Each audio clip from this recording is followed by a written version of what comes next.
할렐루야. 하나님의 전을 찾은 여러분들에게 하나님의 은혜와 평강이 함께 하시기를 주님의 이름으로 축복합니다. 오늘은 복음에 참여하십시오라고 하는 제목으로 하나님의 말씀을 전하겠습니다.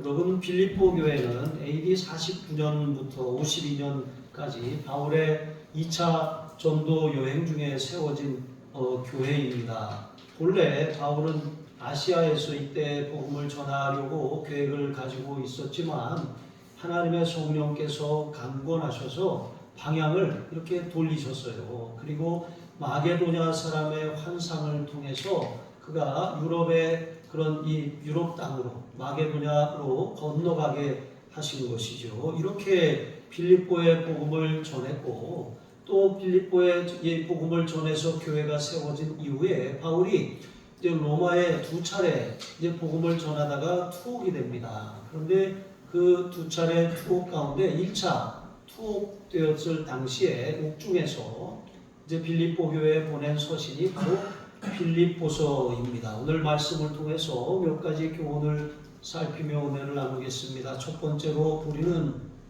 예수 그리스도 안에 참된 평안이 있음을 알고 예수 그리스도 안에서 평안을 얻어야 할 줄로 믿습니다. 바울은 자신을 소개할 때 예수 그리스도의 종이라고 소개합니다. 이 종이라고 하는 말 헬라어로 둘로스라고 하는데요. 그것은 자신의 이 스스로 선택권이 없고 주인의 그런 이게 철저히 복종해야만 하는 이제 그런 신분에 속한 사람을 말하는 것이죠.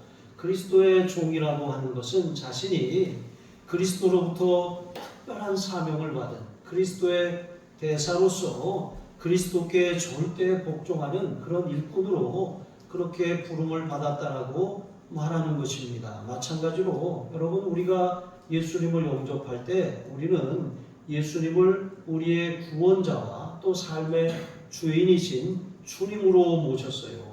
그렇게 주인과 종의 관계, 그러니까 예수님이 우리를 그렇게 이 죄와 사망과 저주의 그런 종노릇하는 데서 자유하게 하셔서 주님의 멍에를 매는 주님의 종으로 그렇게 삼아 주셨다라고 하는 것이죠. 그러므로 우리는 우리 자신의 것이 아니라 주님의 소유입니다. 바울은 또한 그리스도 예수 안에서 빌립보에 사는 성도들에게 편지를 보낸다고 말해요. 그러니까 편지를 보내면 받는 사람, 수신자가 있잖아요. 그런데 여기 그리스도 예수 안에서 빌립보에 사는 성도들이라고 그랬거든요. 단지 빌립보에 사는 성도들이 아닙니다. 어디 불당동에 살고 뉴욕에 살고 파리에 살고 어디 서울에 사는 성도들이 아니라 그리스도 예수 안에서 빌립보에 사는 성도들이라고 그랬어요. 그러니까 우리가 어디에 사느냐, 어떤 아파트에 사느냐, 거기가 무슨 핫플레이스냐, 아니면 좀 이렇게 그 견들이냐, 이런 것이 중요한 것이 아닙니다. 우리가 살고 있는 그곳에서 그리스도 예수 안에서 살고 있느냐, 그리스도 예수 밖에서 살고 있느냐, 그것이 중요하다라고 하는 거예요. 아무리 좋은 집에 살고 좋은 곳에 산다고 할지라도 예수 그리스도 밖에 있으면 그것은 사실은 진정한 성도의 삶이라고 할 수가 없는 것이죠. 그러므로 여러분, 내가 머문 자리가 중요한 것이 아니라 내가 머문 그곳에서 그리스도 예수 안에 있느냐, 어떤 직장을 다니느냐가 중요한 것이 아니라 내가 다니는 그 직장에서 내가 주님 안에 거하며 살고 있느냐, 이것을 여러분 기억하시기 바랍니다. 더 좋은 곳으로 가려고 하기보다 내가 머문 그 자리에서 주님과 동행하는 삶을 살 때 주님은 그곳을 복된 자리가 되게 하시는 거예요. 요셉은 종으로 그 애굽에 팔렸어요. 그런데 애굽 사람의 집, 이 바로의 시위대장 보디발의 집에 들어갔어요. 그런데 그는 그곳에서도 하나님과 함께 했어요. 주님 안에 거하는 삶을 살았어요. 그러니까 하나님이 형통하게 하셔서 그로 말미암아 그도 복되게 하시고 그의 온 집안이 복되게 하신 거예요. 맡기는 일마다 잘 되니까 보디발이 그를 그 집안의 가정 총무로 삼았습니다. 억울한 누명을 쓰고 감옥에 갔습니다. 감옥에 간 그 상황에서도 하나님께서 그는 그 감옥이라고 하는 그 절망의 자리에 떨어져 있지만 그는 그곳 그 감옥이라고 하는 환경을 본 게 아니라 그와 함께 하시는 하나님을 바라봤어요. 그러니까 주 안에 거하는 그 자리, 비록 감옥이라고 할지라도 그곳이 바로 천국이 된 거예요. 그러니까 하나님이 그 감옥을 주관하는 사람에게 은혜를 입게 하셔서 그 모든 이 감옥의 사물을 요셉이 맡게 하신 것입니다. 이처럼 여러분, 우리가 어디에 있느냐가 중요한 것이 아니라 우리가 머문 그 자리에 주님과 동행하느냐, 이것이 중요합니다. 자녀들이 좋은 대학, 서울대학, 하버드대학 이런 데 가면 좋지요. 그러나 여러분, 우리 자녀들이 어떤 그 실력에 맞게 어떤 대학에 가든 그곳에서 주님과 동행하는 삶을 산다면 하나님은 우리의 자녀들을 놀랍게 축복하실 수가 있는 분이심을 믿습니다. 네. 자, 그렇게 이 교회, 그 주 안에서 빌립보에 사는 성도들에게 이제 편지를 보냈는데, 이 빌립보라고 하는 지역은 완전한 이방 도시였어요. 그러니까 소아시아의 다른 도시들, 바울이 먼저 복음을 전했던 그 지역들은 거기에는 흩어진 유대인들이 살던 곳이에요. 디아스포라라고 하죠. 그 흩어진 유대인들이 절기가 되면 절기를 지키기 위해서 예루살렘에 올라갑니다. 비록 그들이 흩어져 있지만 그곳에서 회당을 짓고 회당을 중심으로 하나님의 말씀을 배우고 또 신앙을 중심으로 살아가요. 그리고 절기에 올라왔던 사람들 가운데 오순절 마가 다락방에 임했던 성령 강림 사건을 눈으로 본 사람들이 있었어요. 그러니까 그들은 이미 복음을 들을 준비가 이제 된 그런 사람들이 살던 곳이죠. 그래서 바울이 소아시아에서 복음을 전할 때 회당에 가서 먼저 복음을 유대인들에게 전했던 것이죠. 그런데 빌립보라고 하는 이 지역, 마게도냐의 첫성인 빌립보, 이곳 사람들은 전혀 복음에 대해서 들어본 적도 없고 예수에 대해서 알지도 못하고 하나님에 대해서도 전혀 모르는 완전한 이방 세계인 것입니다. 그런데 그곳에 가서 우연히 그가 기도할 곳을 찾다가 강가에 나아갔다가 루디아라고 하는 여인을 만났거든요. 두아디라 성에 자주 옷감을 파는 장사였는데 이 여인, 그 자주 옷감은 사실 귀족들이나 왕이 입는 그런 옷감 장사거든요. 그러니까 굉장히 이렇게 좀 유력한 사람이에요. 그런데 그가 하나님을 경외하는 사람이었던 것이죠. 근데 그 여인을 통해서 이제 그 가정에서 이제 예배를 드리게 되고 교회가 거기서부터 시작된 것이죠. 그리고 이제 기도처로 가다가 저 많은 귀신 들린 여종을 통해서 그렇게 많은 이득을 얻는 이 주인들이 있었거든요. 그런데 그 귀신 들린 여인에게서 귀신을 쫓아낸 그 일로 말미암아 바울이 빌립보 감옥에 갇혔어요. 매를 맞고 벗김을 당하고 그렇게 이 착고에 채워서 감옥에 갇혔습니다. 그런데 여러분, 그곳에서도 바울은 낙심하지 않고 하나님을 찬송하고 기도했어요. 지진이 일어나서 옥토가 떨리고 옥문이 열리고 착고가 풀려나가더니 그 일로 인하여서 간수와 그 가족들이 구원받는 놀라운 역사가 일어났죠. 여러분, 이것이 빌립보 교회가 시작된 그런 과정입니다. 척박한 환경에서,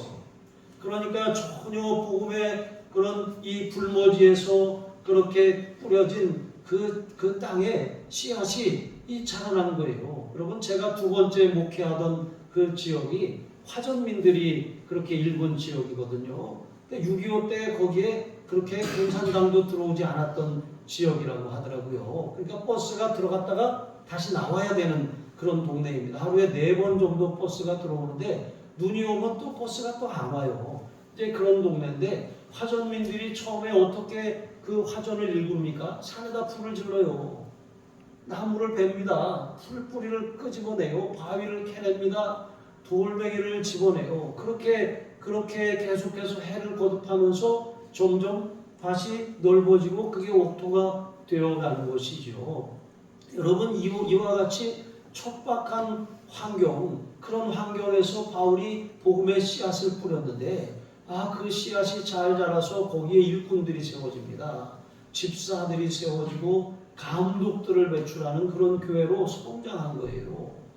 그렇게 바울을 가장 이렇게 이 최고의 그런 전선에서 그렇게 후원하는 그런 교회로 성장하게 된 것입니다. 여러분, 이러한 놀라운 성장은 자기의 힘이 아니라 하나님의 성령으로 봉사하고 자기 자신이 아니라 예수만 자랑하며 그렇게 복음에 그렇게 매어서 살아가는 그런 삶의 결과가 아니겠습니까? 요한복음 15장 5절에 보시면 예수님께서 성장의 아주 중요한 비결을 말씀해 주셔요. 이것은 교회 성장에도 그렇게 원리가 되고 개인의 신앙 성장에도 원리가 되는 말씀이에요. 나는 포도나무요 너희는 가지니 그가 내 안에 내가 그 안에 거하면 사람이 열매를 많이 맺나니 나를 떠나서는 너희가 아무것도 할 수 없음이라 그랬습니다.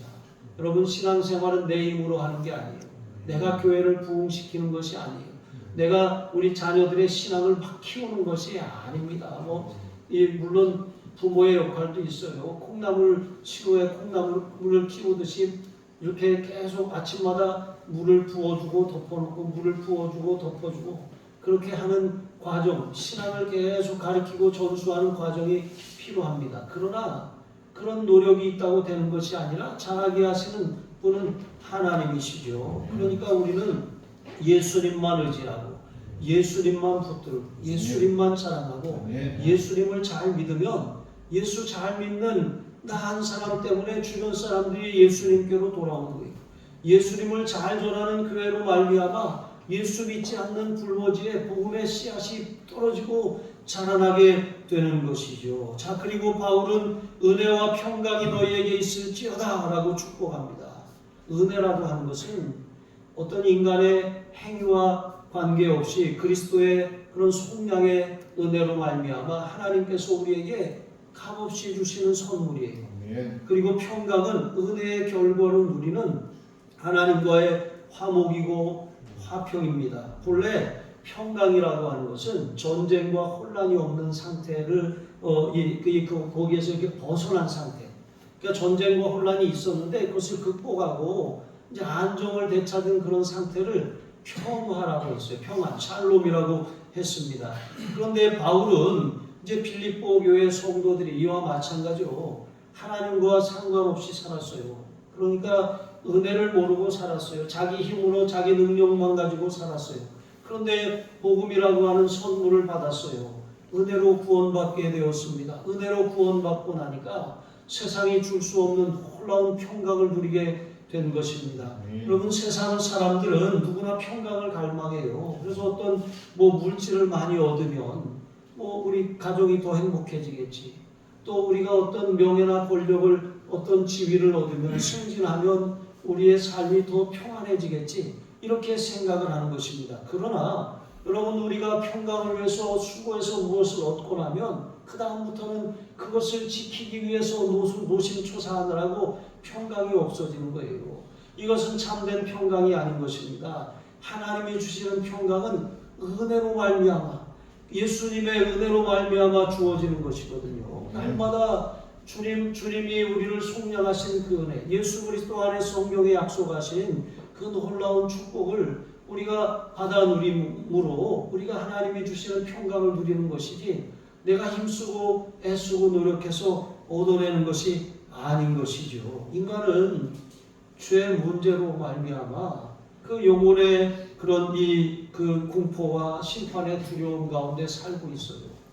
그런데 예수님께서는 우리의 죄 문제를 십자가 위에서 단번에 완전히 해결하셨어요. 누구든지 예수님을 믿으면 우리는 이제 그 죄 문제를 해결받을 뿐만 아니라 죄로 인하여서 심판에 대한 그런 두려움, 인간의 근본적인 두려움에서 자유하게 되는 것입니다. 그러므로 진정한 평강을 누리는 길은 예수님 십자가 구속의 은총을 믿는 것이죠.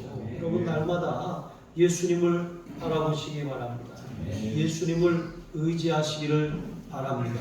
자, 그렇게 우리가 구원을 받았잖아요. 이렇게 복음을 통해서 구원을 받은 우리는 이제 복음을 위한 일에 적극 참여하며 살아야 한다는 거예요. 바울은 빌립보 교회를 생각할 때마다 하나님께 감사하며 기쁨으로 항상 간구한다고 말합니다. 간구라고 하는 것은 아주 간절하고 절박하게 기도한다는 거예요. 자, 그런데 기쁨으로 간구한다고 말하잖아요.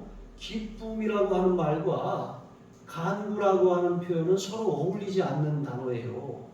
그러니까 사람이 절박하고 간절한 일을 만났을 때 그것을 해결하기 위해서 간절히 기도하잖아요. 이게 간구거든요. 그런데 기쁨으로 항상 간구한다고 말하잖아요. 여러분, 이것은 바울이 정말 그 빌립보 교회를 위해서 간구하는데 그 간구하는 그 깊은 내면에는 기쁨이 있다는 거예요. 그러니까 하나님 저거 어떻게 해요? 탄식하면서 기도하는 것이 아니라 하나님 저들이 믿음 안에 잘 세워지게 하시니 감사합니다. 하나님 저들의 신앙이 이제 더 잘 자라게 해 주십시오. 어떤 어려움 가운데 있지만 그것을 잘 극복하게 해 주십시오라고 간절히 기도하는데 그 간절히 기도하는 기쁨 속에는 하나님이 그들을 그 기도한 것보다 넘치도록 그들을 바로 세우실 것을 알기 때문에 하나님을 신뢰하기 때문에 기뻐할 수가 있다는 것입니다. 우리가 기도할 때도 마찬가지예요. 기도하는데 사실은 문제가 있어서 기도를 시작해요. 그래서 하나님 이거 어떻게 해요? 해결해 주세요. 그렇게 합니다. 그런데 그렇게 절박한 마음 가운데 기도하고 있는데 그렇게 한참을 기도하다 보니까 어떻습니까? 마음에 평안이 찾아와요.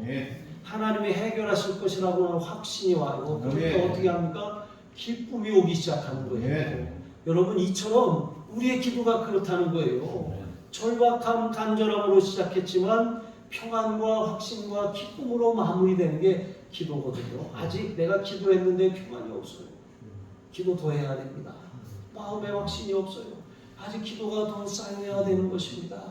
기도는 질도 중요하지만 양이 더 중요해요.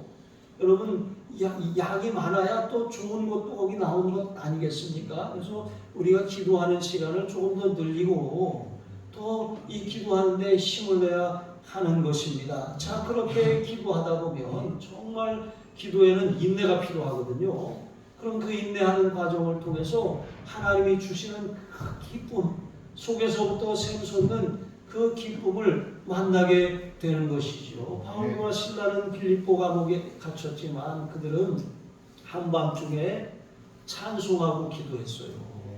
그러니까 그 매맞아서 얼마나 아프고 속상하고 자신들이 잘못해서 그렇게 감옥에 갇힌 것이 아니라 복음을 전하다가 귀신 들려 고통당하는 그 여인을 귀신에게서 자유하게 했다가 그 일로 감옥에 갇힌 거잖아요. 그러니까 얼마나 속상하고 억울합니까? 하나님, 이게 뭡니까? 내가 복음 때문에 이런 꼴을 당해야 됩니까? 이런 마음이 들잖아요. 물론 처음에 그런 마음으로 기도를 시작했겠죠. 바울도 사람인데.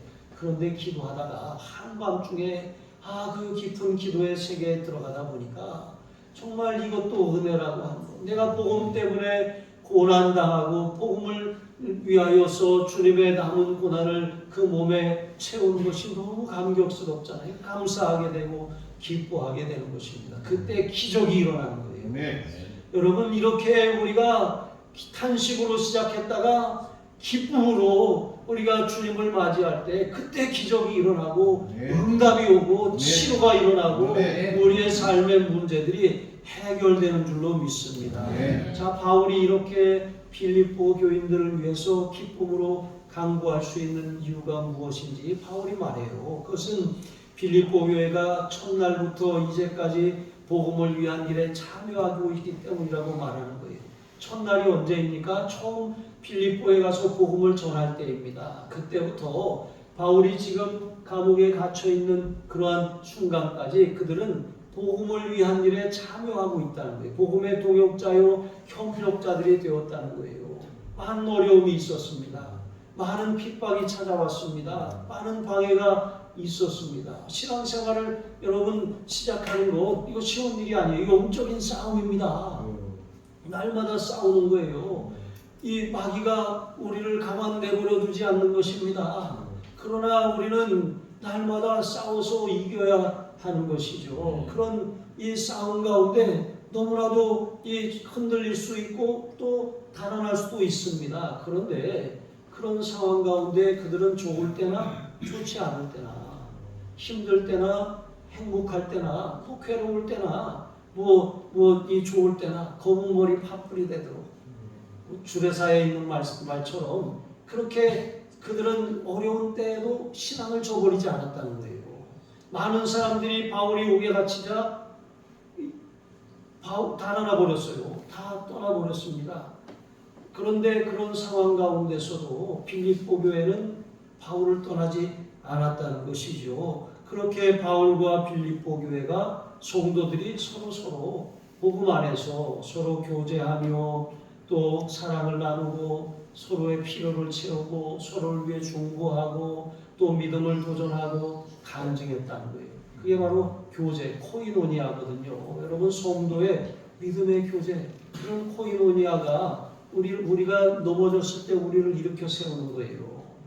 우리는 낙심이 되고 시험이 오면 더욱 그럴수록 스스로 외톨이가 될 것이 아니라 믿음의 사람들과 더 교제하고 내 문제에 대해서 기도를 요청하고 서로 마음을 그렇게 통해야 하는 것입니다. 혼자서 설 수 없습니다. 우리는 서로에게 좋은 복음의 동역자가 되고 그렇게 서로 협력자가 되어야 하는 것이지요. 이런 교회가 좋은 교회입니다. 누가 문제가 생겼고 어려움을 당했는데 내일 아니지, 그렇게 할 수가 있습니까? 어디가 우리 몸의 한 부위가 아프면 그러면 이거 떼버립니까? 아니잖아요. 저도 요즘에 어깨가 자꾸 아파가지고 이렇게 이쪽으로 누웠다가 또 반대쪽으로 누웠다가 그럽니다. 그러면 어쩔 때 이거 좀 떼내버렸으면 좋겠다 이런 생각이 들 때도 있어요. 그런데 떼진다고 떼지는 것입니까? 아니에요. 이거 어떻게 합니까? 잘 돌봐야 돼요. 아프면. 왜? 내 몸이기 때문에 그렇습니다. 우리 교회에 들어온 성도님 중에 한 사람이 아파요. 문제가 생겼어요. 어려움을 당해요. 삶의 위기가 찾아옵니다. 그러면 그게 그 사람만의 위기예요. 아니에요. 우리 교회의 위기고 우리 자신의 위기인 것입니다. 우리는 그리스도의 몸에 붙은 각 지체이기 때문에 그런 것이죠. 그렇게 우리는 서로 돕고 동역하고 복음 안에서 코이노니아를 누리는 그런 좋은 교회인 것이죠. 초대교회가 이렇게 성장했어요. 사도행전 9장 31절에 보시면 평안하여 든든히 서가고 주를 경외함과 성령의 위로로 진행하여 수가 더 많아지느니라. 여러분, 수가 많아지는 거 이게 사람의 노력으로 되는 게 아니에요. 우리가 정말 성도 간의 믿음으로 교제하고 하나님과 우리 자신이 날마다 이 친밀하게 교제하는 가운데 내가 성장하고 또 나로 말미암아 주변 사람들이 일어나고 같이 성장하는 것입니다. 우리 교회가 바로 그런 교회인 것이죠. 세상에 완벽한 교회 있습니까? 없어요. 겉으로는 멀쩡한 것 같죠. 다 문제가 많습니다. 가정도 마찬가지예요. 내 가정만 문제 있는 것 같죠. 남의 가정은 행복한 것 같죠. 아닙니다. 다 문제가 있어요. 저도 이제 전에 목회지에서 신방을 다니다 보면 부목사를 하면서 굉장히 많은 가정을 300-400가정을 맡아서 하니까 300-400가정이면 거의 한 700명에서 1000명 정도 되거든요.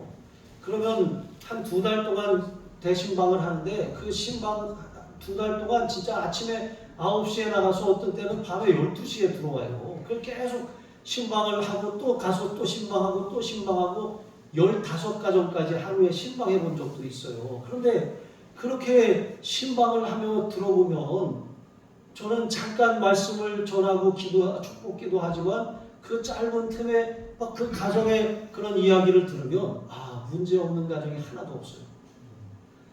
조금 모양은 다르지만 크기는 다르지만 다 가정의 어려움을 안고 살아가는 것을 봅니다. 여러분, 혼자 설 수 없어요. 내가 하나님과의 친밀함을 회복하고 바로 서면 나로 말미암아 내 가정이 살고 내 주변 사람들이 살아나는 거예요. 우리가 그러므로 끝까지 인내하면서 믿음을 잘 지키는 것이 중요해요. 당장 무슨 어떤 능력이 나타나지 않고 문제가 당장 해결되지 않아도 꾸준히 기도하는 사람이 이기는 거예요. 꾸준히 인내하면서 남들이 뭐라고 하든 뭐 일이 해결되든 안 되든 계속 기도하면서 믿음의 길을 걷는 사람이 이기는 거예요. 여러분, 태어난 아기가 자라나잖아요. 우리가 이제 영적으로 거듭났어요. 하나님께서 그리스도 안에서 예수 안에 시작하신 착한 일, 그거 주님이 재림하실 때까지 이루신다 그랬거든요. 우리의 구원은 절대로 잃어버리거나 빼앗기지 않아요. 한 번 받은 구원을 우리가 빼앗기지 않거든요. 그런데 구원은 빼앗기지 않지만 우리의 믿음은 흔들릴 수 있다는 거예요. 우리는 그래서 인내하면서 그렇게 믿음의 길을 걸어가야 하는 것이죠. 태어난 아기가 잘 자라야 부모의 마음이 기쁜 것처럼 우리가 영적으로 태어났으면 그 다음부터 잘 자라나야 하나님이 기뻐하시는 것이죠. 이렇게 자라나는 과정을 성화라고 해요. 그런데 우리가 생각하기에 우리는 잘 자라다가 멈춘 것 같고 아니면 자라지 않는 것 같고 더 이상 이런 마음이 들 때가 있어요. 그러나 그렇지 않습니다. 우리가 생각하기에 느끼지 못할지라도 우리는 계속 자라나고 있어요. 그 성화의 과정을 끝내는 날이 언제이냐면 예수님이 재림하시는 날이에요. 그날 우리는 우리의 몸의 부활을 통해서 영화의 그런 단계, 구원의 최고 단계인 영화에 이르게 될 것입니다. 그러므로 바울은 빌립보서 2장 12절에 이렇게 말씀하는 거예요. 항상 복종하여 두렵고 떨림으로 너희 구원을 이루라. 이루라는 것은 우리 구원이 진행형이라는 거예요. 그러니까 물론 구원받으면 천국 가는 게 맞아요. 그러나 태어나고 자라나지 않으면 이게 소용이 없잖아요. 천국은 갈 수 있을지 모르겠지만 태어났으면 자라나야 돼요. 반드시 성화의 길을 걸어야 되고 그리고 성화의 길 끝에는 영화, 완전한 구원이 있다라고 하는 것입니다. 그러므로 우리는 두렵고 떨림으로 우리의 구원을 완성하기 위해서 그렇게 신앙생활에 최선을 다해서 살아가야 할 줄로 믿습니다. 바울을 이 로마의 압제자들이 가뒀어요. 그리고 그 배후에는 마귀가 있습니다. 바울이 갇혔다고 복음이 갇혔습니까? 바울이 옥에 갇혔다고 빌립보 교회가 바울이 전하는 복음이 틀렸구나 하면서 믿음을 저버렸습니까? 그렇지 않았습니다. 그들은 여전히 바울이 처음 복음을 전할 때나 지금 그들이 옥에 갇힌 바울을 볼 때나 한결같이 복음을 떠나지 않았어요. 복음의 협력자가 되고 동역자가 되었습니다. 그런 그들을 향해서 바울은 너희가 내 마음에 있다고 말하는 거예요. 너희를 절대로 잊을 수 없다는 것이죠. 그러면서 예수 그리스도의 심장으로 내가 너희를 얼마나 사모하는지 하나님이 내 증인이시라고 그렇게 당당하게 말할 수 있는 거예요. 여러분, 저의 마음에 여러분이 있고 여러분의 마음에 제가 있기를 바랍니다. 여러분 서로의 마음에 또 서로가 있기를 바랍니다. 여러분, 이렇게 우리는 예수님을 모신 사람들이잖아요. 우리 안에 예수님의 심장이 뛰는 사람들이에요. 예수님의 심장이 뛰는 사람들은 어떤 사람이 믿음으로 잘 세워지는 것을 보면 그것을 보는 순간 막 심장이 쿵당쿵당쿵당 마치 사랑하는 사람을 대면하는 것처럼 쿵당쿵당쿵당 뛰는 거예요. 여러분, 그렇게 주일이 기다려지고 그렇게 성도의 교제가 기다려지고 만남이 행복한 것, 그 사람 속에도 예수님의 심장이 뛰고 내 안에도 예수님의 심장이 뛰기 때문에 그래요. 서로 코드가 맞는 거예요. 심장이 쿵당쿵당 뛰니까 서로 즐겁고 행복한 거예요. 그 사람이 어려움을 당하면 내 어려움 같고 그 사람이 아프면 내가 아픈 것 같고 그 사람이 문제가 생기면 내 문제처럼 여기고 그렇게 기도하게 된다는 거예요. 여러분, 예수님의 심장이 뛰는 교회, 그 교회가 바로 우리 교회입니다. 예수님의 심장이 뛰는 성도, 바로 그 사람이 여러분인 줄로 믿습니다. 세 번째로 사랑을 실천하며 우리는 주님의 재림을 기다려야 할 줄로 믿습니다. 바울은 내가 기도하노라 라고 말하면서 빌립보 교인들을 향한 자신의 사랑을 기도로 표현을 했어요. 여러분, 제럴드 호손이라고 하는 신학자는 상대방에 대한 사랑은 그를 위한 기도의 자리로 이끈다 그랬어요. 그러니까 사랑의 최고의 표현은 그를 위해 기도하는 거예요. 내가 누군가를 위해 기도하고 있다? 그럼 나는 그 사람을 사랑하고 있는 거예요. 진정으로, 영적으로, 하나님의 사랑으로, 아가페 사랑으로 사랑하고 있다는 거예요. 인간적인 사랑은 한계가 있어요. 인간의 사랑은 조건부적입니다. 그러나 하나님의 사랑은 무조건적이에요. 그 사람이 나에게 잘하든 잘하지 않든, 그 사람이 나에게 상처를 주든 아니면 나에게 좋은 것을 주든 상관없이 그를 사랑하는 게, 이게 아가페 사랑, 하나님의 사랑이거든요. 그 사랑을 가지고 우리가 그 사람을 위해서 기도하는 것, 이게 최고의 선물이고 최고의 표현이라는 거예요. 바울이 빌립보 교회 성도들 위해서 어쩌다 기도한 게 아니에요. 어쩌다 한 번, 어쩌다 몇 번 생각날 때 간혹 기도한 것이 아닙니다. 항상 너희가 내 마음에 있으며 내가 너희를 생각할 때마다 항상 기쁨으로 간구한다고 말하는 것처럼 계속 기도했던 거예요. 여러분, 저를 위해서 계속 기도해 주세요. 또 저도 여러분을 위해서 계속해서 기도하겠습니다. 여러분, 그렇게 우리는 기도함으로 서로 그렇게 사랑의 관계, 하나님의 사랑의 끈끈한 관계로 그렇게 세워져 가는 것입니다. 자, 그런데 바울이 여기 보니까 그들의 사랑이 지식과 모든 총명으로도 풍성하게 되기를 기도했어요.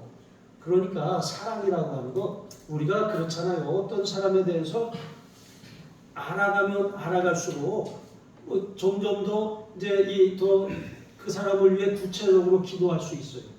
알아가면 알아갈수록 그것이 소중하고 또 더 사랑을 더 키워갈 수가 있는 거예요. 물론 알아갈수록 이 인간이 이럴 줄 알았어. 물론 이런 관계도 있어요. 하지만 여러분, 관계는 내가 먼저 만들어가는 거예요. 좋지 않은 사람도 정말 하나님의 사랑으로 감격한 사람이 그 사랑을 쏟아붓기 시작하면 그 사람의 마음이 움직이고 변화가 되는 것이죠. 여러분, 어쨌든 우리가 어떤 사람에 대해서 알아가면 알아갈수록 더 사랑하게 된다. 이거 좋은 관계입니다. 여러분, 우리가 정말 알아가면 알아갈수록 실망이야. 그럼 이 관계가 문제가 있는 거예요. 그러면 내가 그 사람을 대하는 태도가 문제가 있든지 아니면 그 사람이 상종 못할 사람인지 둘 중에 하나인 것이죠. 여러분의 관계가 정말 서로를 위해 기도해 줄 수 있는 그런 관계가 되어야 할 줄로 믿습니다. 자, 그래서 바울은 지식과 모든 총명으로 사랑이 풍성해진다고 말한 것처럼 우리가 하나님을 알아가면 알아갈수록 하나님을 더 사랑하게 돼요. 하나님을 알아가면 알아갈수록 우리가 그 사랑을 더 느끼게 돼요. 그럼 그 사랑에 더 감격하게 되는 것입니다. 그리고 하나님을 알아가면 알아갈수록 우리가 더 분별력이 생겨요. 하나님이 세상을 지으셨고 하나님이 세상을 다스리시잖아요. 우리는 세상을 겉모습만 봐요. 그 속을 꿰뚫어보는 능력이 없습니다. 그런데 하나님의 총명은 꿰뚫어보는 능력이 있어요. 미래를 내다볼 수가 있는 것입니다. 앞날이 불확실한데 믿음의 눈으로 그것을 바라볼 수 있게 하는 것이 하나님의 총명입니다. 이것은 성령께서 주시는 거예요. 똑똑한 채 하지만 바울이 그랬어요. 사울이었을 때 그는 하나님의 의를 모르고 자기 의를 세우려고 힘써 하나님을 대적하는 자가 됐어요. 그런데 그렇게 하면서도 하나님을 기쁘시게 하는 자라는 착각 속에 살았습니다. 바리새인들이 그랬어요. 자기 열심을 가지고 하나님의 계명 말씀을 지킨다고 하지만 그것을 통해서 자기 의를 입증하려고 하고 자기 자신을 자랑으로 삼았던 것입니다. 자, 그런데 여러분, 바울이 예수님을 만나고 나니까, 복음을 만나고 나니까 자기 의를 다 십자가에 못 박았어요.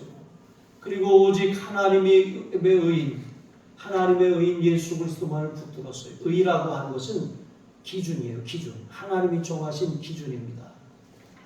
하나님의 의, 하나님이 우리에게 요구하시는 기준이 있어요. 그 기준은 우리의 노력으로 도달할 수가 없어요. 사람은 불완전하고 죄인이며 하나님은 완전하시고 거룩하시기 때문에 그래요. 그런데 하나님이 하나님의 기준에 도달할 수 있는 비결을 우리에게 알려주셨어요. 그것은 하나님이 세우신 기준인 예수 그리스도를 붙드는 거예요.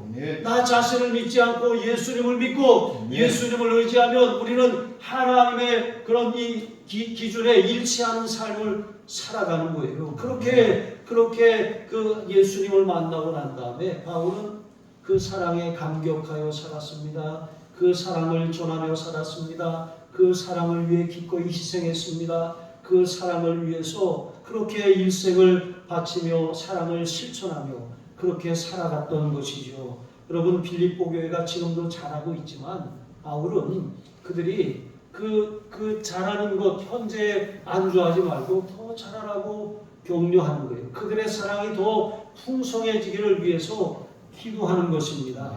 여러분, 우리가 하나님을 아는 만큼 사랑하게 되고 또 우리가 하나님이 주시는 총명이 열려야지만 우리가 분별력을 갖게 되잖아요. 그러니까 이 분별력이 없는 사람들, 하나님의 사랑이 아니라 세상 사랑으로 마음에 채워진 사람들, 이런 사람들은 사랑하지 말아야 될 것을 사랑해요. 결국 사랑하지 말아야 될 것을 사랑하다가 망하는 것입니다. 하나님의 총명이 아니라 자기 경험과 자기 지식으로 살아요. 사람들의 말, 세상의 소리를 듣고 살아요. 그러니까 똑똑한 채 하지만 결국은 그 앞날에 어떤 재앙과 어떤 심판이 기다리고 있는지 그것을 알지 못하고 살다가 망하는 것입니다.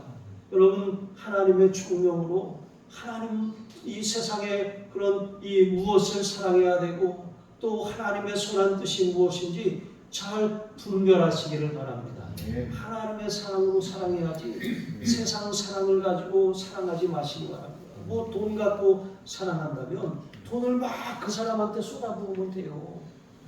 뭐 어떤 무슨 뭐 내가 뭐 잘하는 재능이 있어서 그것 가지고 그 사람을 사랑하면 그 재능을 가지고 그 사람을 행복하게 해주면 되고, 그러나 이거 영원하지 않은 것입니다.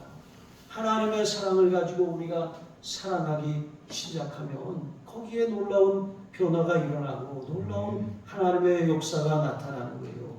에베소 교회가 이 소아시아의 7교회 가운데 에베소 교회에게 주님이 이런 칭찬을 하셨어요. 내 행위와 수고와 내 인내를 알고 또 악한 자들을 용납하지 아니한 것과 자칭 사도라 하되 아닌 자들을 시험하여 그의 거짓된 것을 내가 드러낸 것과 또 내가 참고 내 이름을 위하여 견디고 게으르지 아니한 것을 아노라. 여러분, 얼마나 놀라운 칭찬이에요. 그렇게 칭찬받는 교회가 에베소 교회였어요. 그런데 이렇게 이 많은 일을 감당하고 영적 싸움의 선봉에 서고 많은 그런 이 사역을 이루었던 그 교회에 문제가 생겼어요.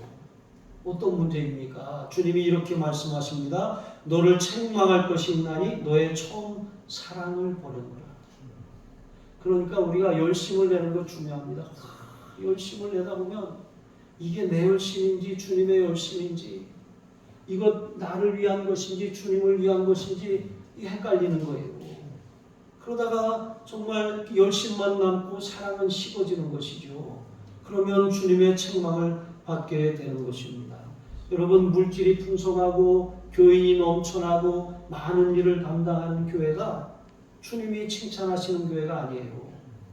주님은 사랑이 충만한 교회를 칭찬하셔요. 마지막 때에 주님이 오실 때 주님은 정말 그 사랑으로 충만한 교회가 주님을 기쁨으로 맞이하게 하시는 줄로 믿습니다. 마태복음 24장 12절에 보시면 불법이 성함으로 많은 사람의 사랑이 식어지리라고, 마지막 때 현상이 바로 사랑이 식어지는 것이라고 말했어요. 여러분, 이 사랑은 하나님의 사랑을 말하는 거거든요. 그러니까 교회가 세상에 하나님의 사랑이 흘러가는, 그래서 마치 성전 문지방에서 나온 물이 그 아라바 광야로 흘러가서 그곳에 이렇게 이 생명들이 움트고 살아나게 하는 그런 이 푸른 초장이 되게 해야 되는데, 오늘날 교회가 세상에 하나님의 사랑을 흘려보내는 교회가 아니라 세상 사랑이 교회 안으로 흘러들어왔어요. 하나님 사랑이 세상 사랑으로 대체된 것입니다. 그래서 하나님을 사랑한다고 하지만 실제로 세상을 사랑하고 세상을 자랑하는 것이 교회 안에서도 있는 것이죠. 그렇게 이렇게 하나님과 상관없는 사랑이 식어지는 교회가 되는 것이죠. 그러면 세상에서 아무런 능력도 영향력도 없는 것이죠. 마태복음 25장에 보시면 마지막 때에 주님께서 오른편에는 양들을 두시고 왼편에는 염소를 두신다고 했어요. 이 오른편에 있는 양들, 그러니까 의인들에게 이렇게 말씀하시는 거예요. 내 아버지께 복받을 자들이여 나와 창세로부터 예비된 나라를 상속받으라. 내가 줄일 때에 먹을 것을 주었고 목마를 때에 마시게 하였고 나그네 되었을 때에 돌보았고 옥에 갇혔을 때에 와서 보았느니라 그랬어요. 그랬더니 이 의인들이 이렇게 말합니다. 주여 우리가 어느 때에 그렇게 했습니까? 그랬더니 주님이 이렇게 말씀하십니다. 너희가 여기 내 형제 중에 지극히 작은 자 하나에게 한 것이 곧 내게 한 것입니다. 주님의 이름으로 사랑을 실천하고 주님의 사랑을 흘려보내고 그렇게 살아간 교회가 주님이 칭찬하시는 교회고 그렇게 산 성도가 주님이 기뻐하시고 칭찬하시는 그런 성도라고 하는 거예요. 세상 풍조가 교회 안으로 들어와서 세상 사랑이 점령하는 교회가 아니라 주님의 아가페 그 사랑이 교회로부터 성전 문지방에서 흘러서 우리의 가정을 적시고 우리의 일터를 적시고 우리의 관계를 적시고 우리의 삶의 모든 것을 적셔서 영적인 불모지 황무지와 같은 곳에 생명이 살아나고 구원의 역사가 일어나야 될 줄로 믿습니다. 여러분 이와 같이 살면 정말 그게 바로 하나님의 뜻에 일치하는 삶, 의의 삶이에요. 의의 삶, 하나님의 기준에 일치하는 삶이에요. 그러니까 뭔가 똑바로 살아야 돼 이게 아니라 하나님의 사랑을 실천하며 그 사랑을 흘려보내는 삶이 의의 삶이고 또 하나님이 기뻐하시는 삶이며 열매 맺는 삶이고 또한 하나님께 영광과 찬송이 되는 삶이라는 거예요. 저희로 너희 착한 행실을 보고 하늘에 계신 너희 아버지께 영광을 돌리게 하라 말씀하신 것처럼 우리가 서로 다투고 싸우면 세상이 이렇게 욕하는 비방하는 교회, 부끄러운 교회가 되지 않겠습니까? 그런데 우리가 서로 사랑하면 저희가 너희 제자인 줄 너희가 주의 제자인 줄 아니라고 말씀하셨어요. 우리를 통해서 하나님의 영광이 드러나는 것입니다. 기도하시겠습니다. 하나님 아버지 감사합니다. 화목제물이 되신 예수 그리스도 안에서 참된 평안과 안식을 누리게 하시니 감사합니다. 놀라운 구원의 은혜에 감사하고 감격하여 그 은혜의 복음을 힘써 전하며 살게 하여 주시옵소서. 복음을 위한 일에 적극 참여하게 하시고 다른 것에 마음을 빼앗기거나 흔들리지 않게 하여 주옵소서. 무엇보다도 복음을 사는 삶은 사랑을 실천하며 사는 삶인 것을 깨달아서 우리가 정말 이웃에게 세상에 하나님의 사랑을 흘려보내는 그런 이 복된 교회로 주님이 기뻐하시는 하늘 가족으로 우리를 사용하여 주시옵소서. 감사하며 축복하며 예수님의 이름으로 기도합니다. 아멘.